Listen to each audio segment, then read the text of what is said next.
bigger than that, starting it back up and moving it, I discovered something else that has just broken with it just sitting there going stale. All right, I'm gonna apply the brakes. Oops, wrong pedal. Whoop. So obviously that shouldn't be. Yep. So I guess there's a brake line underneath there that has given out. I don't have a lift here, and I'm pretty sure I could figure that out pretty quickly when it's on a lift. And we're in. Finally got it in on the 4-post lift, and gonna find out what's really, really wrong here with the brakes, and then get this thing going. But I've shifted, and now I'm gonna get this thing going as the race car. And slowly but surely.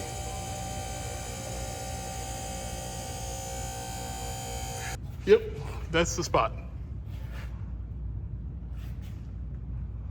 Yeah, you're through the hard line.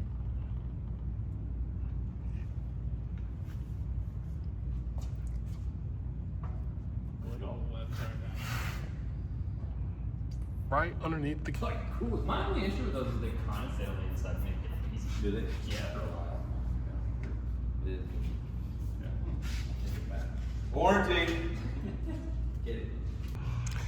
All right, so while we're underneath the old Mini, we see here these shocks are done, which explains some of what I've experienced. And with it being on the lift, we'll just give a greater tour of what's going on underneath there. So as you can see, the underside is not rusty, a little moist, a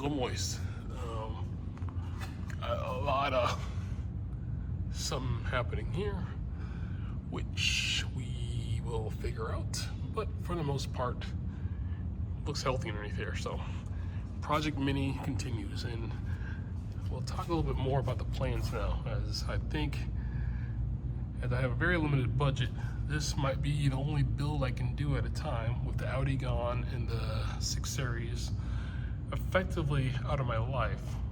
We'll try and complete this one. All right, so this is a calm before the storm. Like I already mentioned, these are gonna be cut, and we'll reroute and bring these back all the way over here.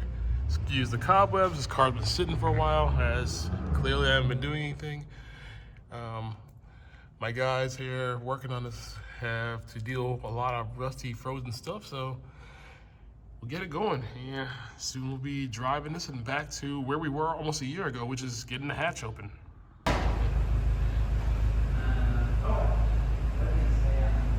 Middle of surgery.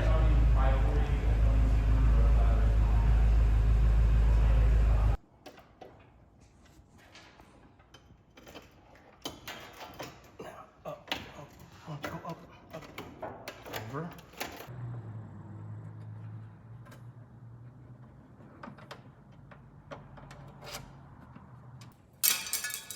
Rusty brake lines.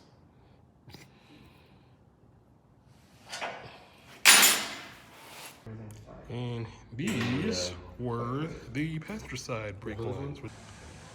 Well, thanks to my buddies at Bimmer's Curated, we got some nice new fittings here to kind of splice in and reroute all through here, all here, got new lines.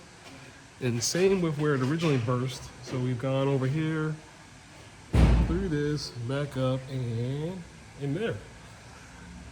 And we are back to having the ability to stop. And with that, we're back to where we were last year. Let's get the hatch open, and I guess also you can get some suspension, as we've learned. And I already commented that the suspension on this car is shot. So, and tires. Yeah, I think that's it for now. And reassembly time. The world's cheapest Mini. It isn't so rusty on the underneath side, but does have some really jacked up parts and terrible tires. Now we bleed.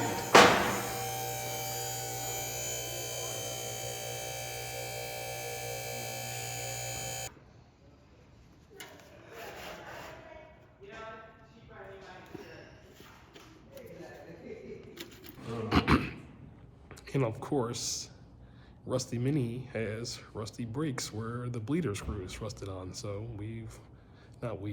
they have found a different solution to get the brakes right.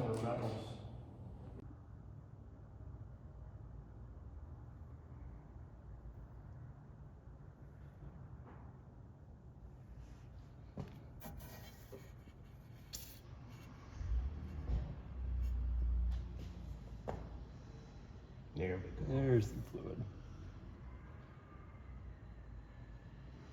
What happened?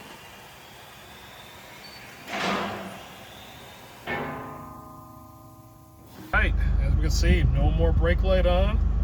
We stop and the country, world, whatever, cheapest Mini is safe to drive again? Well, not really. We saw those tires, so that's got to be done.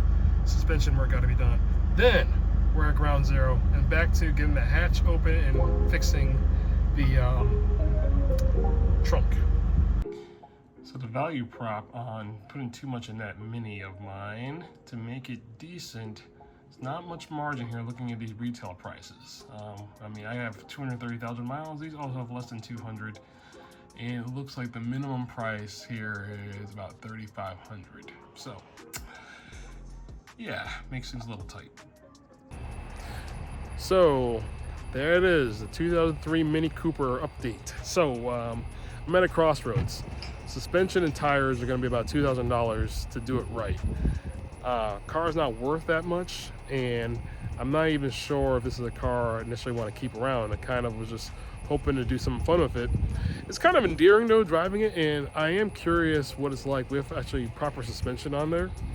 But again, that's a good bit of an investment for a car that's not worth all that much. And you know, a lot of folks, you know, take the loss on these things. And as I've joked around, I don't make money off of YouTube yet, so eating the cost just for views isn't quite there for me. But for my own interest, maybe I'll do it. And on that note, hey, like, subscribe, guys, spread the word. I got some more unsolicited hot takes on things. You probably wonder what makes me qualified to have these opinions. I have no qualifications. I just like to talk. So I got a couple things coming soon, and hope to see what you guys think. Catch you later. See ya.